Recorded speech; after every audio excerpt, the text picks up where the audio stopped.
Le 31 mars 2026, l'Italie a perdu au tir au but contre la Bosnie-Herzégovine et n'a pas réussi à se qualifier pour une troisième Coupe du Monde consécutive.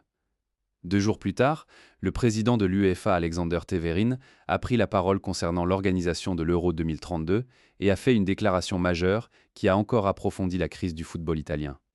Donc, décomposons ce qui s'est passé, qui en est responsable et ce qui se passe ensuite. Le 2 avril 2026, le président de l'UEFA, Aleksander Čeferin, s'est assis pour une interview avec Gazzetta dello Sport. Ce qu'il a dit s'est abattu avec la force d'un tremblement de terre. L'Euro 2032 est programmé et aura lieu, il n'y a aucun doute à ce sujet. Čeferin a dit « J'espère seulement que les infrastructures en Italie seront prêtes. Si ce n'est pas le cas, le tournoi n'aura pas lieu en Italie. » Il n'en a pas arrêté là. Peut-être que les politiciens italiens devraient se demander pourquoi les infrastructures de football sont parmi les pires d'Europe. Cette phrase « parmi les pires d'Europe » provenant du président de l'organe directeur du football européen concernant l'une des nations de football les plus prestigieuses du continent était dévastatrice.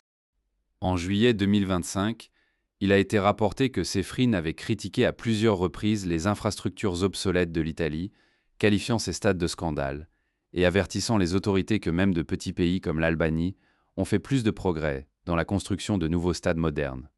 Ce n'était pas un accès soudain de rage. La frustration s'accumulait depuis des mois, et l'échec à la Coupe du Monde a donné à Čeferin le moment de monter le volume à son maximum. Le président de l'UEFA, Čeferin, a averti que l'Italie risquait de perdre ses droits de co-organisation de l'Euro 2032. Bien qu'il ait confirmé que le tournoi aura toujours lieu comme prévu, il a clairement indiqué que si l'Italie n'était pas prête, les matchs seraient transférés ailleurs avec la Turquie accueillant potentiellement la compétition seule. Les délais décrits par Čeferin étaient sans ambiguïté et serrés. Il a énoncé des conditions strictes. L'Italie doit soumettre sa liste de 5 stades d'accueil en octobre et tous les travaux de construction ou de rénovation doivent commencer en mars 2027. Et voilà le détail qui rend la menace viscérale plutôt qu'hypothétique. Un seul stade, le stade Allianz de la Juventus à Turin, est complètement prêt à accueillir des matchs du tournoi. Sur les 5 que l'Italie doit désigner, 11 villes sont actuellement candidates. Rome, Florence, Bologne, Milan, Gênes, Bari, Naples, Turin, Cagliari et Palerme. Mais être candidat ne signifie rien sans du béton à accomplir. D'ici la date limite de construction de mars 2027, la nature politique des commentaires de Čeferin était également frappante. Plutôt que de blâmer la fédération de football, il a placé la responsabilité carrément sur les épaules des politiciens élus d'Italie. Malgré l'indignation nationale suite à la perte des barrages à Zenica, le président de l'UEFA a soutenu que la responsabilité de l'échec à la Coupe du Monde ne doit pas reposer sur les épaules de Gravina. Ce n'est absolument pas la faute de Gabriele, et je n'oserais pas attaquer ni les joueurs ni l'entraîneur. Čeferin a ajouté « C'était un mouvement calculé ». Gravina, après tout, est le premier vice-président de l'UEFA, un allié d'Aleksander Čeferin, défendant son allié tout en émettant une menace qui pourrait priver l'Italie d'un tournoi, que Gravina lui-même a contribué à sécuriser. Cela vous dit tout de la complexité de cette situation. Čeferin ne punissait pas le football italien. Il avertissait la politique italienne. Le message reçu par Milan l'a confirmé. Le maire de Milan, Giuseppe Sala, a clairement indiqué l'urgence en disant que le nouveau stade doit être prêt en 2031 parce que l'UEFA nous dit qu'elle ne considérera pas Milan pour le championnat d'Europe de 2032 si le San Siro reste. Le moment de l'intervention de Čeferin n'était pas une coïncidence. 2 jours plus tôt, l'Italie avait subi l'une des défaites les plus humiliantes de son histoire footballistique. Une perte qui a fait tomber les dominos et créé la tempête parfaite pour que le plus grand responsable de l'UEFA intervienne avec son ultimatum. Alors, qu'exactement s'est-il passé à Zenica qui a ouvert la porte à cette intervention? À Zenica, en Bosnie-Herzégovine, le soir du 31 mars 2026, l'Italie, 4 fois championne, s'est efforcée d'éviter l'impensable, manquer une 3e Coupe du Monde consécutive. Le tirage au sort n'avait pas été clément. Passer la Bosnie était censé être l'obstacle final, la chance d'arrêter l'hémorragie. Après les humiliations de 2018 et 2022, l'Italie a pris l'avantage à la 15e minute grâce au bel but en première touche de Moïekine, recourbé depuis le bord de la surface. Pendant un bref moment, il semblait que le cauchemar allait se terminer. Puis tout s'est effondré. L'Italie a été réduite à 10 hommes quand Alejandro Bastoni a vu un carton rouge pour une faute délibérée, refusant à l'équipe de la maison une occasion claire de marquer. Avec une demi-période entière, plus la prolongation encore à jouer en infériorité numérique, la composition de l'Italie s'est effondrée peu à peu. La Bosnie a remporté les tirs au but 4-1 alors que les Italiens s'effondraient sous la pression. Sandro Tonali était le seul joueur à marquer un penalty pour les 4 fois champions. Essarovic a marqué le penalty décisif à Zenica, et juste comme ça, c'était fini. L'Italie est devenue le premier ancien champion du monde à ne pas se qualifier pour 3 finales de Coupe du Monde consécutives. Son absence de Coupe du Monde s'étendra maintenant à au moins 16 ans. Son dernier match éliminatoire au tournoi se déroulant contre la France en finale 2006 qu'ils ont remporté au tir au but. L'équipe italienne s'est dernièrement qualifiée pour la Coupe du Monde en 2014 et n'a remporté qu'un seul match au final depuis le titre du trophée pour la 4e fois en 2006. Ce n'était pas non plus un résultat fortuit. L'Italie s'est rendu la vie très difficile au début de la phase de qualification, perdant tôt contre la Norvège, ce qui signifiait qu'éviter réalistiquement les barrages n'était jamais vraiment possible. L'Italie peut ne pas avoir un talent fourni comme la France, l'Espagne ou l'Angleterre, mais elle avait plus qu'assez de qualité pour se qualifier. Les mauvaises décisions et les mauvaises performances en phase de qualification les ont laissées avec des marges qui étaient beaucoup plus minces qu'elles ne l'auraient dû être. L'ampleur de cet échec ne peut pas être surestimée. L'Italie a remporté 4 Coupes du Monde, plus que toute autre nation sauf le Brésil. Elle a produit certains des plus grands joueurs, entraîneurs et innovations tactiques de l'histoire du football. Le pays qui a donné au monde le catenaccio, qui a perfectionné le football défensif en une forme d'art, qui a remporté la Coupe du Monde 2006 avec l'une des performances les plus complètes de l'histoire du tournoi. Ce pays ne peut même pas se qualifier pour une compétition étendue à 48 équipes. La défaite à Zenica était bien plus qu'une simple honte sportive. C'était un symptôme d'une pourriture institutionnelle plus profonde. Les problèmes d'infrastructure que Céphine mettrait en évidence 48 heures plus tard, les dysfonctionnements politiques, l'incapacité à se moderniser, tout cela était visible sur le terrain depuis des années. Les échecs à la Coupe du Monde n'étaient pas séparés de la crise des stades. Ils étaient 2 branches du même arbre mourant. Dans les 48 heures, les conséquences de cette nuit à Zenica se sont étendues bien au-delà du terrain. La crise englouffant le football italien s'est approfondie avec la démission du président de la Fédération de football du pays Gabriel Gravina, et un avertissement est arrivé du sommet même du football européen. L'avertissement de Ceferin dont nous avons déjà parlé. Mais avant que l'UEFA puisse émettre son ultimatum, le leadership du football italien doit affronter ce qui venait de se passer. Et le règlement était rapide et brutal. 2 jours après la perte à Zenica, la Fédération italienne de football a convoqué une réunion d'urgence. Gravina s'est retiré lors d'une réunion d'urgence pour la Coupe du Monde pour la 3e fois consécutive. Le septuagénaire avait été le visage de la gouvernance du football italien depuis 2018. Sous sa surveillance, l'Italie a remporté l'Euro 2021, n'a pas atteint les Coupes du Monde 2022 et 2026 et a été éliminée aux 8e de finale à l'Euro 2024.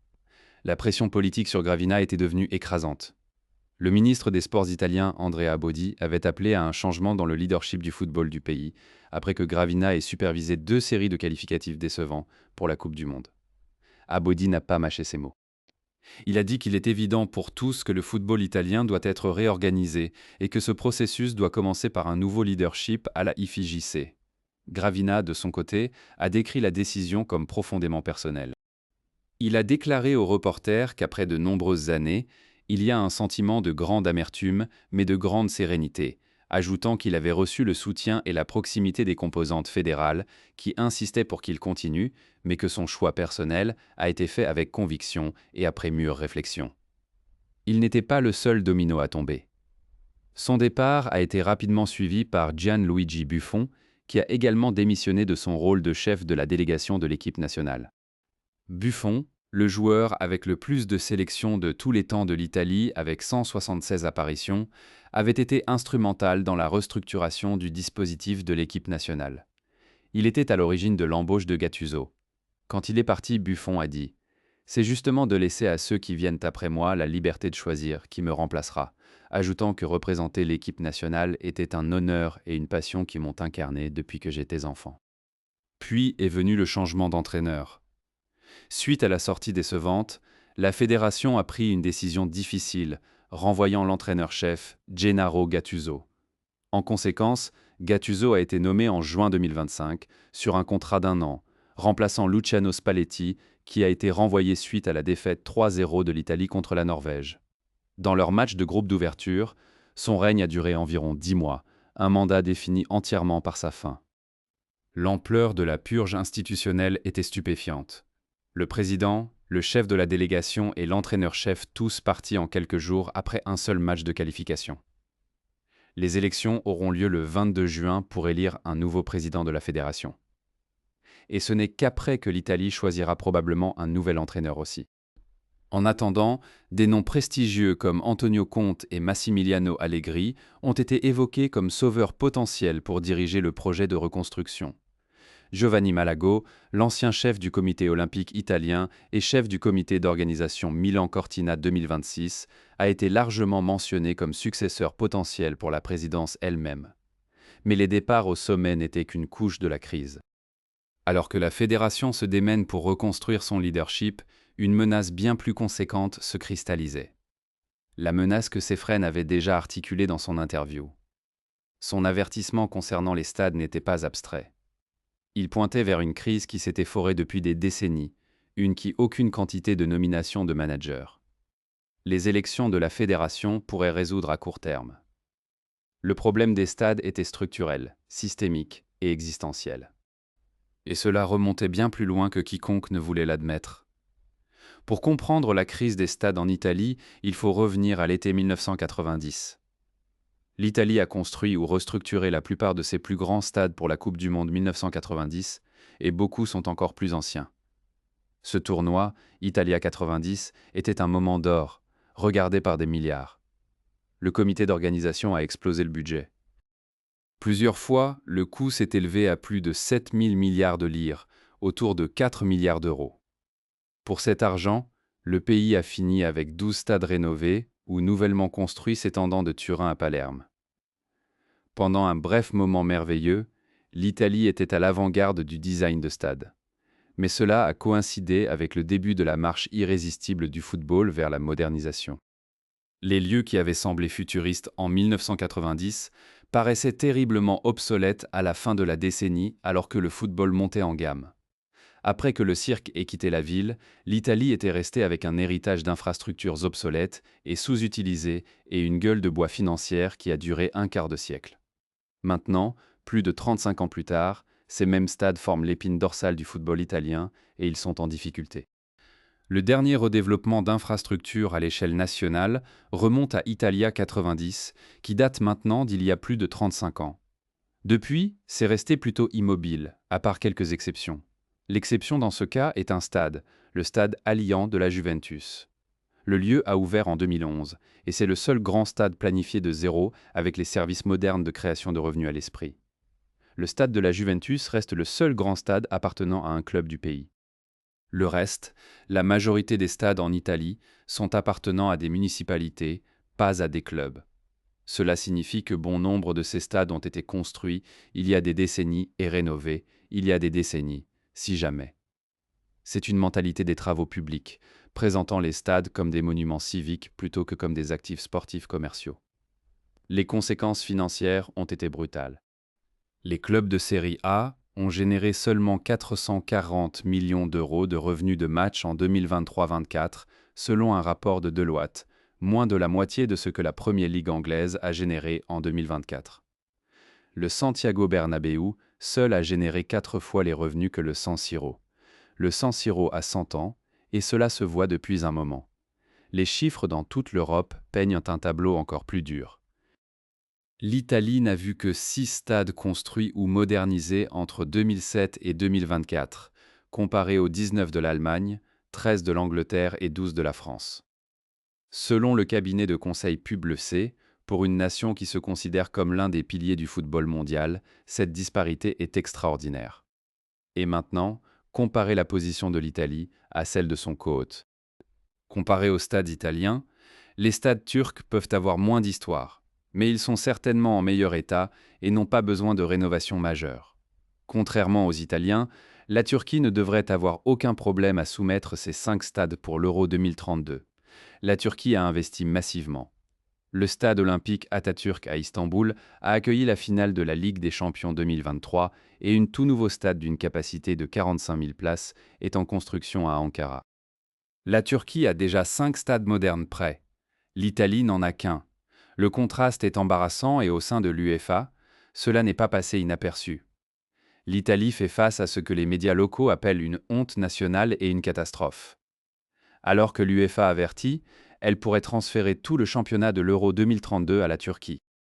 Alors, quels exactement sont les projets italiens censés sauver la situation? L'Inter Milan et l'AC Milan ont récemment acheté le San Siro à la ville de Milan et espèrent terminer une nouvelle arène d'une capacité de 71 500 places sur le même site d'ici 2031. Mais la vente du terrain est en cours d'investigation pour suspicion de manipulation d'enchères par le bureau du procureur public dans la capitale économique de l'Italie. La Roma a reçu le feu vert des autorités locales de Rome pour construire un nouveau stade à l'est de la ville éternelle.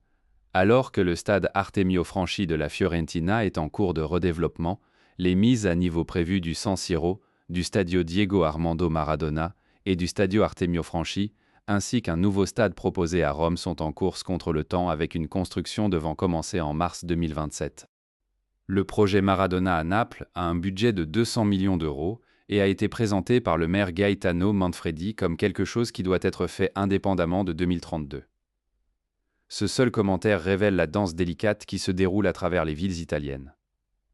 Les politiciens locaux essayant de justifier les dépenses de stade sur ses propres mérites, tandis que la date limite de l'Euro 2032 plane comme une lame de guillotine sur le tout. Les grands clubs comme l'AC Milan, l'Inter Milan, la Lazio et l'AS Roma ont du mal à moderniser ou à reconstruire les stades, avec de nombreux lieux toujours appartenant aux gouvernements locaux. L'étranglement bureaucratique est maddening. Sur papier, 6 ans jusqu'à l'Euro 2032 semblent avoir beaucoup de temps, mais les grands projets de stade ne progressent pas rapidement, surtout en Italie, où la bureaucratie et les obstacles politiques sont bien documentés. Le gouvernement italien essaie d'aider avec un plan en cours pour nommer un commissaire spécial avec le pouvoir d'accélérer les projets valant 5 milliards à travers différentes agences et d'accélérer les préparatifs de l'Euro 2032. Mais l'écart entre les plans sur papier et l'acier s'élevant du sol reste vaste. Et cela nous ramène à l'ultimatum de Cefren, la date limite d'octobre 2026. La date de début des constructions en mars 2027. La question de savoir si l'Italie peut réellement réussir cela, ce qui mène à la question finale. L'Italie a-t-elle réellement perdu l'Euro 2032, ou y a-t-il encore du temps pour le sauver? C'est ici que l'histoire devient nuancée et où le titre nécessite un examen attentif. Cefren a clairement indiqué que bien que le tournoi reste au calendrier, la participation de l'Italie en tant qu'hôte est conditionnelle à des améliorations physiques de ces lieux. Le mot conditionnel fait beaucoup de travail là-bas. L'Italie n'a pas été dépouillée de l'Euro 2032. Pas encore. Ce qui s'est passé est quelque chose qui pourrait s'avérer être tout aussi conséquent. L'homme le plus puissant du football européen a publiquement et sans équivoque dit au monde que le statut d'accueil de l'Italie est conditionnel. Les délais sont réels. L'Italie doit fournir une liste de 5 stades approuvés en octobre. Pourtant, les progrès restent lents. Seul le stade Allianz à Turin répond actuellement aux exigences de l'UEFA, tandis que les travaux de rénovation dans d'autres stades sont retardés par des embouteillages bureaucratiques et des différends politiques. Si l'Italie ne peut pas nommer 5 lieux viables en octobre 2026, ou si la construction n'a pas commencé sur ces lieux d'ici mars 2027, la menace devient action. Toute nouvelle nomination d'entraîneur ne servira que de correctif temporaire. Si les problèmes plus profonds concernant les stades et le soutien politique mis en évidence par Cefren ne sont pas résolus avant la date limite de 2032, c'est le cœur de la question. Les entraîneurs, les présidents de la fédération, les chefs de délégation, ils peuvent être remplacés du jour au lendemain. Les stades, non. La dimension politique rend cela encore plus combustible. Cefren a pointé vers des problèmes systémiques plus profonds, mettant en évidence les tensions entre la gouvernance du football et la politique en Italie. Cefren a déplacé la responsabilité vers les politiciens italiens plutôt que vers les administrateurs du football, défendant le président sortant de la FIGC Gravina du blâme. Ce n'est pas seulement une histoire de football. C'est une histoire sur la gouvernance italienne, sur la relation entre les municipalités et les clubs. À propos d'un pays qui n'a pas réussi à moderniser ses infrastructures sportives depuis plus de 3 décennies. Tandis que le reste de l'Europe avançait rapidement, le président de l'association italienne des entraîneurs Renzo Olivieri l'a clairement indiqué. Le soccer est en difficulté depuis 2006. C'est 20 ans de décadence accumulée. Sur le terrain et hors du terrain. Les échecs à la Coupe du Monde et la crise des stades ne sont pas des crises séparées. Ils sont deux symptômes de la même maladie. L'ironie est épaisse. L'Italie a remporté l'Euro 2020, un triomphe palpitant sous Roberto Mancini, quand une équipe azurie qui n'a pas été battue pendant 37 matchs a battu l'Angleterre à Wembley. C'était le sommet. 5 ans plus tard, le président de la fédération qui a supervisé ce triomphe a démissionné. Les stades qui accueilleraient le prochain tournoi à domicile s'effondrent, et le pays ne peut même pas se qualifier pour une Coupe du Monde à 48 équipes. Donc, le verdict sur le titre. L'UEFA n'a pas, à ce jour, formellement dépouillé l'Italie de ses droits de co-organisation de l'Euro 2032. Ce que l'UEFA a fait, c'est émettre l'avertissement public le plus agressif et sans équivoque imaginable, qu'elle dépouillera ses droits si les conditions ne sont pas remplies. Si les retards persistent ou si les projets stagnent, l'UEFA n'hésitera pas à agir. Et perdre les droits d'accueil serait un grand embarrassement pour un pays avec un héritage de football aussi profond. La date limite d'octobre 2026 pour nommer les 5 stades est le premier test. Mars 2027, quand la construction doit être en cours, est le second. Échouer, l'un ou l'autre, et la menace devient réalité. L'Italie fait maintenant face à un été de règlement. Un nouveau président de la fédération à élire, un nouvel entraîneur à nommer, des milliards d'euros en construction de stades à mettre en mouvement, et une horloge qui tourne qu'aucune quantité d'histoire footballistique ne peut ralentir. Les 4 fois champions du monde ont été ici avant, humiliés, brisés, déclarant que tout doit changer. Après 2018, ils l'ont dit. Après 2022, ils l'ont dit à nouveau. Après l'Euro 2024, les mêmes paroles. Maintenant, en avril 2026, les paroles sont les mêmes, mais les enjeux sont différents. Cette fois, ce n'est pas seulement une question de se qualifier pour un tournoi. C'est une question de conserver le droit d'en accueillir un. La Turquie est prête, l'Italie ne l'est pas.